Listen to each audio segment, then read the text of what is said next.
Corona virus के बढ़ते आंकड़ों को अब भूलने का वक्त आ गया है। कोरोना की रफ्तार रोकने का समय आ चुका है। जी हां, सारी दुनिया के लिए सबसे बड़ी खुशखबरी बहुत जल्द मिलने वाली है। सितंबर तक कोरोना वायरस की 2 वैक्सीन मिल सकती हैं। ब्रिटेन और अमेरिका ने कोरोना वैक्सीन को लेकर बहुत उम्मीदें जगाई हैं। अब वैक्सीन की रेस में ब्रिटेन की ऑक्सफोर्ड यूनिवर्सिटी सबसे आगे है। आपको दिखाते हैं ब्रिटेन कैसे सारी दुनिया को कोरोना से बचाने की मुहिम में सबसे कारगर और असरदार वैक्सीन लाने वाला है।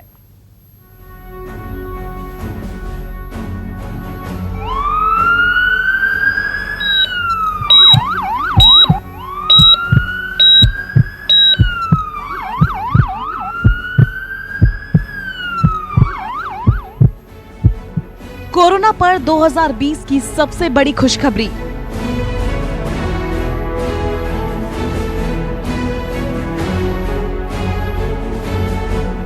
अब कोरोना वायरस भूल जाओ। समझो, मिल गई वैक्सीन।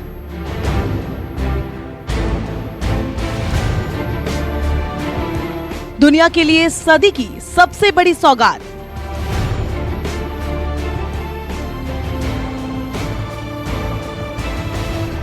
कोरोना वायरस हारेगा, वैक्सीन जीतेगा।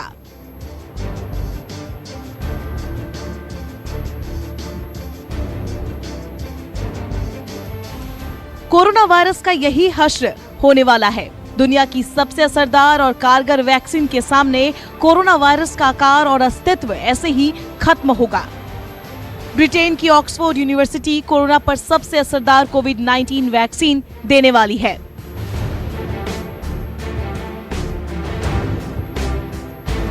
अब तक 1 करोड़ से ज्यादा लोगों को संक्रमित कर चुकी कोरोना महामारी से ऑक्सफोर्ड यूनिवर्सिटी की क्या ये वैक्सीन रोक पाएगी? वैज्ञानिकों का दावा है कि 80% तक इस वैक्सीन से कोरोना मरीज ठीक हो गए हैं, लेकिन देखना होगा कि कितने हद तक ये कोरोना संक्रमण को रोक पाएगी। सारी दुनिया इस बात से खुश है कि university of Oxford corona vaccine की रेस में मंजिल तक जैसे पहुंच ही गई। अब तक के सभी ट्रायल में सकारात्मक नतीजे सामने आए हैं और अब ऑक्सफोर्ड यूनिवर्सिटी की कोरोना वैक्सीन पर बहुत बड़ी राहत वाली खबर पर गौर कीजिए। ऑक्सफोर्ड की कोरोना वैक्सीन सितंबर तक आ सकती है। कोरोना वैक्सीन पर एस्ट्राजेनेका कंपनी ने ट्रायल किया था।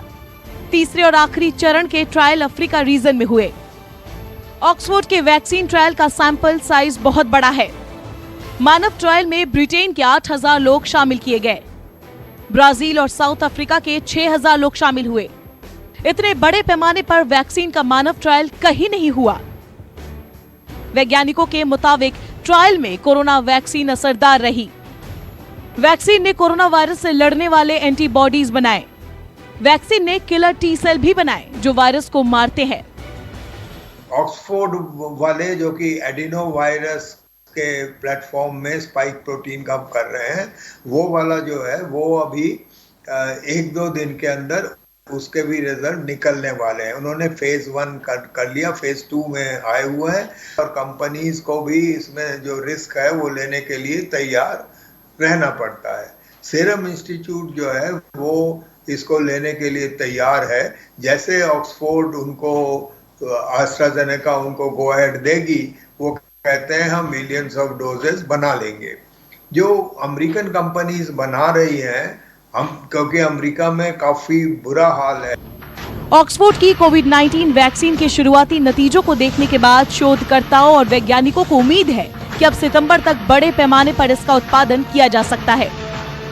कोरोना वैक्सीन के ट्रायल के दौरान वैज्ञानिकों को मानव शरीर के बारे में एक अहम बात पता चली। वैज्ञानिकों के मुताबिक शरीर में किसी वायरस से लड़ने के लिए एंटीबॉडीज जरूरी होते हैं, लेकिन कोरोना वायरस के मामले में टी सेल बहुत अहम रोल निभाते हैं। T cell white blood cell की तरह होता है। व्हाइट ब्लड सेल रोगों से लड़ने में मदद करते हैं। टी सेल शरीर में बनने के बाद थाइमस ग्रंथि में चले जाते हैं। थाइमस गर्दन के निचले और छाती के ऊपरी हिस्से में होता है। थाइमस ग्रंथि में रहकर ही टी सेल वायरस से लड़ते हैं। जब वायरस या बैक्टीरिया शरीर में प्रवेश करता है, तब टी सेल एक तरह का केमिकल छोड़कर उसे रोकते हैं। टी सेल से निकला केमिकल वायरस को कमजोर करता है। टी सेल का केमिकल कमजोर वायरस को खत्म कर देता है। 3 स्टेजेस होते हैं, फेज़ 1, फेज़ 2, फेज़ 3। फेज़ 1 में कम लोगों को देखा जाता है, जिसमें 20 से 30 लोग, 40-50 डिपेंड करता है, 80-100 एक लिमिटेड नंबर ऑफ पीपल्स पे देखा जाता है। तो हमें पता नहीं होता है कितनी सेफ है वैक्सीन इंसानों पे, तो उसके लिए हम कम लोगों को रिस्क पे डालते हैं। वहाँ पे हम सेफ्टी और इम्यूनिटी अगर दिखती है हमें तो फेज़ 2 में जाते हैं। फेज़ 2 में यही सैंपल साइज बढ़ा दिया जाता है कि ज़्यादा लोगों में कितना क्या रिस्पॉन्स आ रहा है। यहाँ पे हम डोज भी देखते हैं कि कितनी डोज वैक्सीन की सही होगी। फिर थर्ड स्टेज में थाउजेंड्स ऑफ पीपल पे की जाती है इसकी स्टडी, और देखते हैं कि बल्क में, वॉल्यूम में लोगों में इम्यूनिटी कितनी डेवलप हुई और कितनी सेफ है, कितनी डोज सही हो रही है देने के लिए। इसके बाद इन सारे ट्रायल के रिजल्ट के डेटा के बाद हम डिसाइड करते हैं, इवैल्यूएट करते हैं कि वैक्सीन एक्चुअली काम कर रही है या नहीं कर रही है।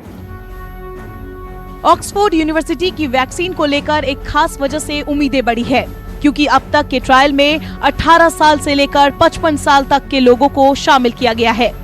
यानी कोरोना वायरस से संक्रमित होने वालों के ट्रायल में युवाओं से लेकर बुजुर्गों तक सभी पर परीक्षण किया गया है। अब तक के नतीजों में वैक्सीन ने सभी संक्रमित लोगों पर असर दिखाया है। इसका मतलब साफ है कि ऑक्सफोर्ड यूनिवर्सिटी की वैक्सीन अब तक की सभी वैक्सीन में सबसे ज्यादा कारगर है। Bureau report, news 24। नमस्कार, मैं हूं मानक गुप्ता। अगर आपको हमारा ये वीडियो पसंद आया हो तो इसे लाइक और शेयर जरूर करें, और हाँ, हमें सब्सक्राइब और फॉलो करना ना भूलें, ताकि आप देश और दुनिया की कोई खबर मिस ना करें। तो जुड़े रहिए हमारे साथ और देखते रहिए न्यूज़ 24।